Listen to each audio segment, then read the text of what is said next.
Nuestro segundo tema dentro de la agenda será expuesto por el Dr. Carl Salzman, desde la ciudad de Boston. El Dr. Salzman es profesor de psiquiatría en Harvard Medical School.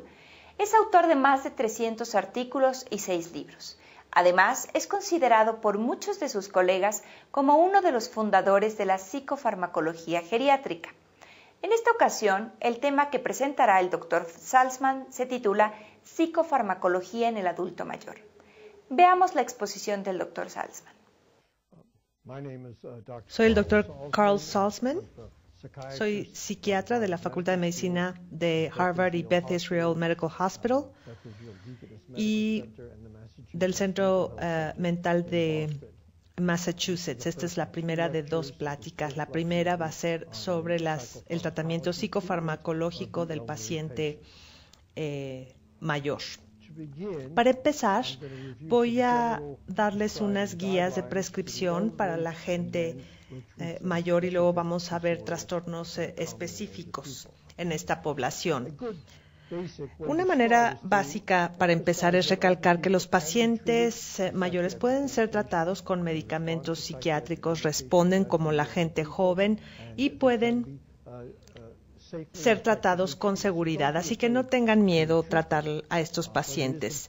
Pero es importante, obviamente, revisar su condición médica antes de iniciar tratamiento y asegurarse de conocer todos los medicamentos que el paciente está tomando para evitar interacciones medicamentosas. Hay que también preguntarle al paciente sobre el uso de alcohol o a sus seres queridos, sobre problemas, por ejemplo, de suicidio o cambios en su entorno que pueden ser responsables de estos trastornos emocionales, etcétera.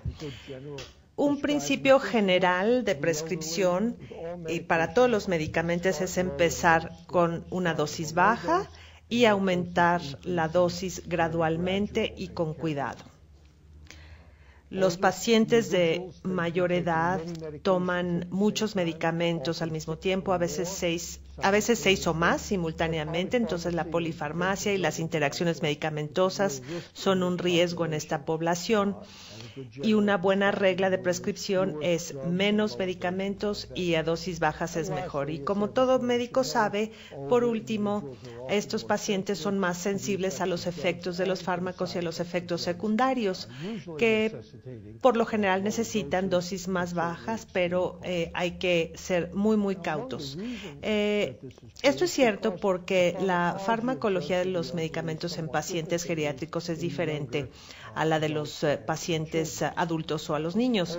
Los pacientes mayores tienen mayor contenido de grasa, más lípidos, aunque hagan ejercicio vigoroso, y casi todos los medicamentos psiquiátricos que prescribimos, salvo el litio, son liposolubles, es decir, que la distribución corporal de estos medicamentos es mayor en los pacientes mayores y las tasas de depuración son más lentas.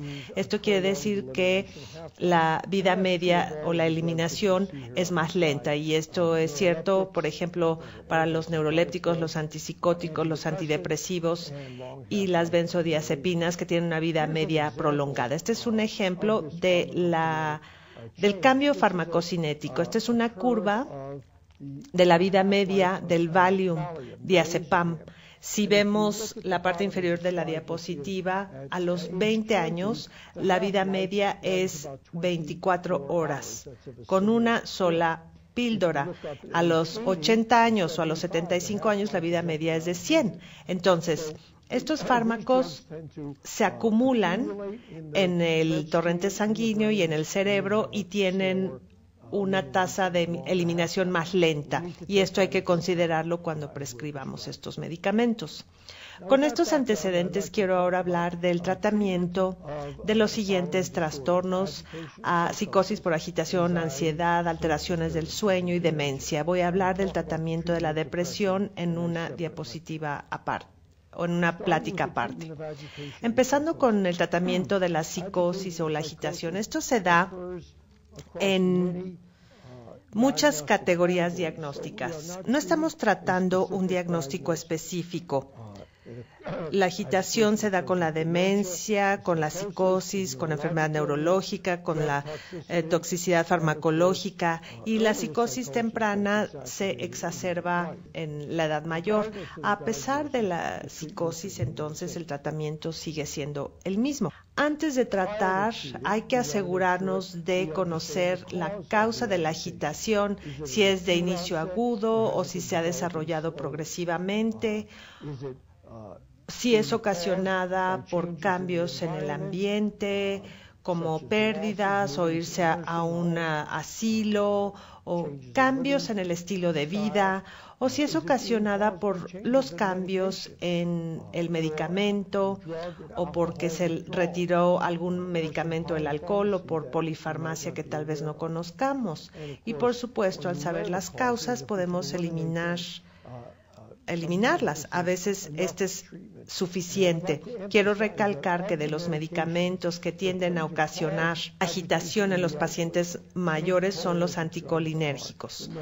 Y hay que asegurarnos que los pacientes mayores no tomen un exceso de medicamentos anticolinérgicos. El tratamiento farmacológico principal de la agitación seria en los pacientes mayores son los neurolépticos. Estos neurolépticos se conocen como antipsicóticos. Ambos términos se pueden utilizar. Y hay dos clases de fármacos. Los típicos, los más antiguos, como el haloperidol, y el que se usa más comúnmente, que es de segunda generación, que son los antipsicóticos típicos, son la risperidona, Risperdol. Voy a hablar de estos dos fármacos y cómo utilizarlos. Los antipsicóticos atípicos, los neurolépticos, aquí con las siglas NL, es el primer fármaco que se utiliza en Estados Unidos, a dosis baja. Y aquí pongo 4, risperidol, olanzapina, aripiprazol y seroquel. Risperidol es Risperdol, olanzapina es Ciprexa, aripiprazol es Abilify y seroquel es Seroquel, así se llama. Y verán que la dosis inicial general es mucho menor a la que se utiliza para los adultos jóvenes. Lo mismo es cierto para los fármacos típicos, los antipsicóticos. Aquí utilicé haloperidol, alidol, y nuevamente, como verán, las dosis son sumamente bajas. ¿Cómo se llegan a estas dosis con haloperidol o estos otros fármacos? Se utiliza una preparación líquida, se pone en una cantidad medida de agua, se agita, o con jugo de manzana, y así la persona se lo toma. Se puede medir con mucha precisión. Ahora, todos estos fármacos son efectivos, difieren en el perfil de efectos secundarios, pero en cuanto a eficacia, todos son efectivos. La única razón por la que risperidol se muestra primero, es porque esta población de gente mayor utiliza risperidol. No es porque sea mejor que cualquiera de los otros fármacos o porque yo prefiera su uso sobre otros medicamentos. Desafortunadamente, todos estos antipsicóticos los ha asociado la FDA con un posible aumento en el riesgo de muerte súbita.